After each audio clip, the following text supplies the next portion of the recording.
What's good? Brian Tong here, and it has been about 5 months since the Apple Vision Pro launched in the US. It's finally going to be sold internationally in the next few days, but after WWDC 24 and the latest reports, I think it's time to ask, what's up with the Apple Vision Pro? The latest report coming from The Information claims Apple has suspended work on the next Vision Pro and is instead focusing on releasing a cheaper model in 2025. Now, according to the report, Apple has told at least one supplier it works with that they have suspended work on the next high-end Vision headset. Apple was first figuring out how to reduce the cost of the first-gen model's components and work on an upgraded display, but supposedly not anymore. Now, we've known long before this report that Apple was already working on 2 different models, with one being the high-end Pro model, which we have, and then the other being a lower-cost standard model. It sounds a little extreme to use the word suspended, which to me means completely stopped.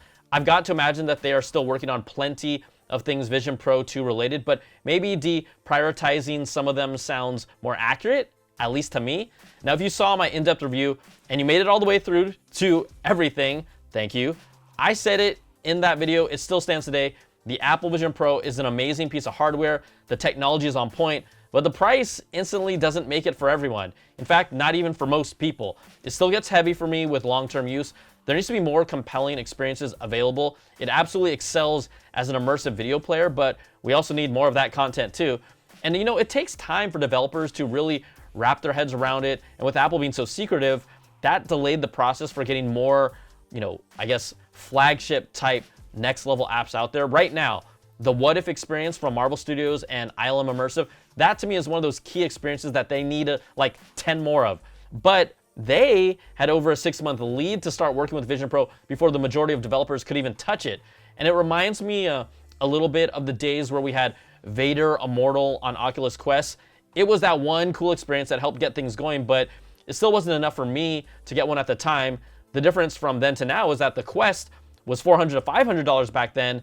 The Apple Vision Pro starts at $3,500 US. And then once you add a larger storage capacity, you buy a case, maybe another accessory, add tax, you're easily hitting over $4,000 easy. So no matter how good the tech is, there are still major challenges for the Vision Pro, but it will be interesting to see how it's received in other countries, because on June 28th, it's going on sale in China, Japan, and Singapore.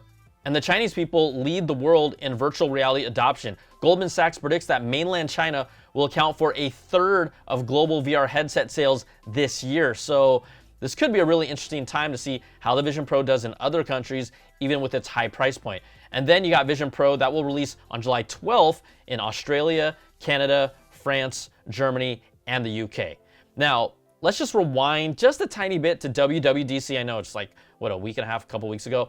I think the improvements you saw from visionOS 2 were solid for users across the board. Getting new gestures by turning your palm up to tap and then bring up the home screen, that is a whole lot better. And then turning your hand over the palm down to see time and battery life. And then you could even tap to open Control Center, so much better.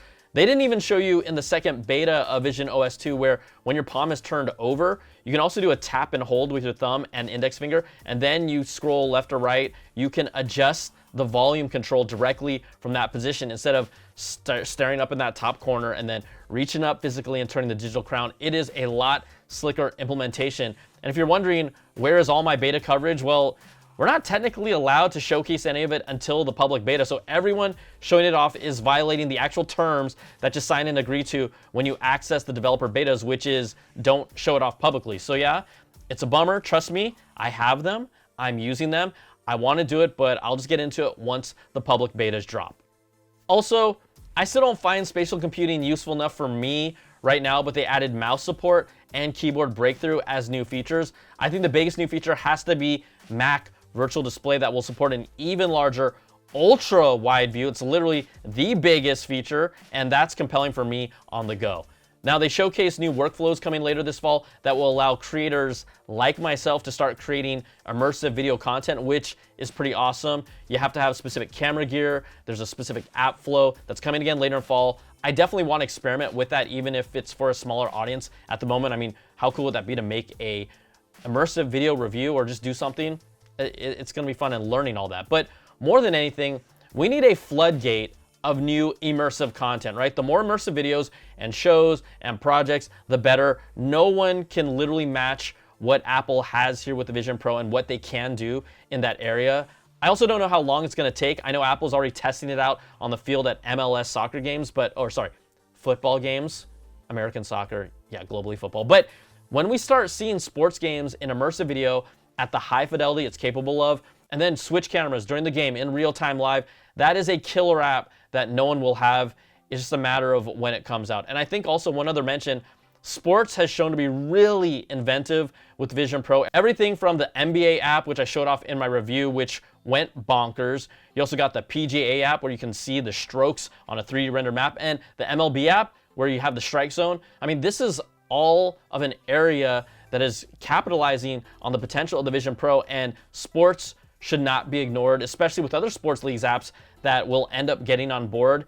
Then I just like think, okay, let's take it up another level and then implement betting mechanics within the game. Yeah, that's next level. It can all happen, but this is just a matter of if and when. It's just a matter of time. So I think the changes in visionOS 2 show that Apple is going to take their time here. It really reminds me of the Apple Watch days, and they're going to figure out what really sticks. I mean, I guess if they don't watch this video, I already laid it out, what is sticking for us. But they know, inside Cupertino, deep down inside, the adoption rate won't tick up until there's a more affordable Vision type headset on the market. And speaking of that more affordable headset, Apple had reportedly started working on that cheaper Vision device in 2022 with the goal of selling it for around the price of a high-end iPhone, which is around $1,600 right now. It was initially targeted for an end of 2024 release, but trying to figure out ways to reduce the costs while delivering a quality experience has been difficult for them.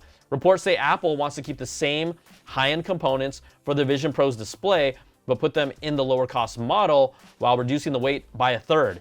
If that sounds difficult, yeah, it is. And I understand the challenge because you know that Apple wants the Vision Pro fidelity to be in that product, right? They want it to look just as good, but if they're trying to basically cut $2,000, that just isn't going to be possible. But I do, instead of bitching about it, I do have a few suggestions that obviously they've probably thought of.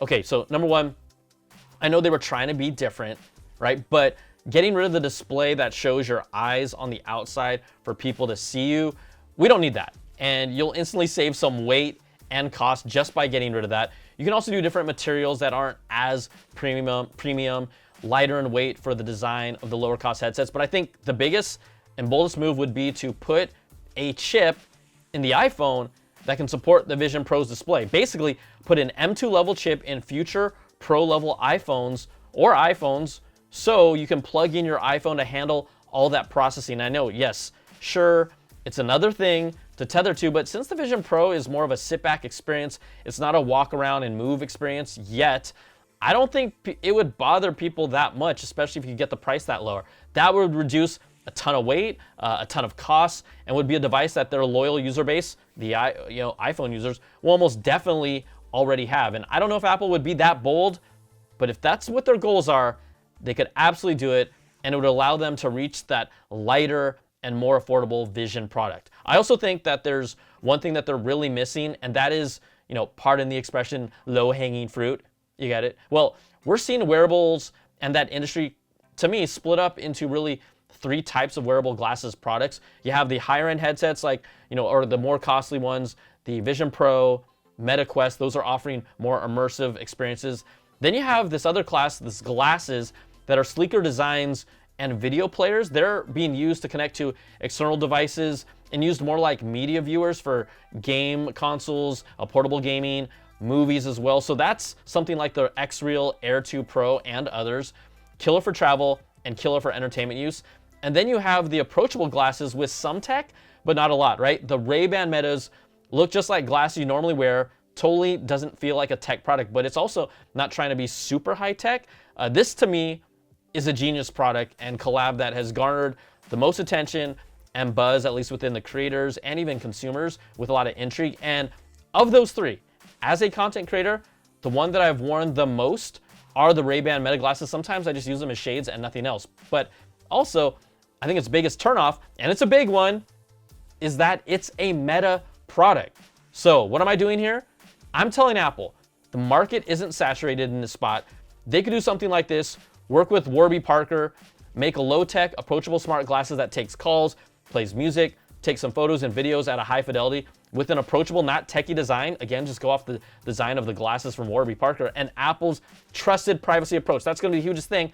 I think they could absolutely dominate this market, and it would give them credibility in the space as they continue to pursue their super slim AR-only glasses project, right? The holy grail of wearables in the future. Maybe that's what they're trying to do, but you know, to me, it feels like it's going to take at least another 3, 4, or 5 years to get there. And at that same time, they're ignoring a market that they could just scoop up right now, right? But hey, what do I know? I'm just here talking to y'all, making a video, throwing some ideas on the wall out there, but they make a lot of sense to me. And I don't think Apple has been completely happy with the consumer response to the Vision Pro, but at the same time, they've known that this is a product with a long road ahead. I felt that way from the start. This was their entry point. And I'm just here to see how this journey goes and see where it goes. I think that's the most fascinating thing. So I want to know, what are your thoughts about the Apple Vision Pro? If you have one, what do you like? What is missing for you? If you haven't bought one, what has stopped you? And what do you think Apple needs to do in this wearable space? Put it in the comments because that's what they're here for. And yes, I will read them and respond to some of them. I just want to get your temperature on the Vision Pro. I called it before it even came out. It's Apple's riskiest and boldest product they've ever done. And I think that still holds true. All right, that's going to do it for this video. If you like what you see, give me that thumbs up, subs up, and hit that notification bell, ding, to get all my latest videos when they drop. Thanks so much for watching, everybody. Take care, and I'll see you in the next video. Peace and love.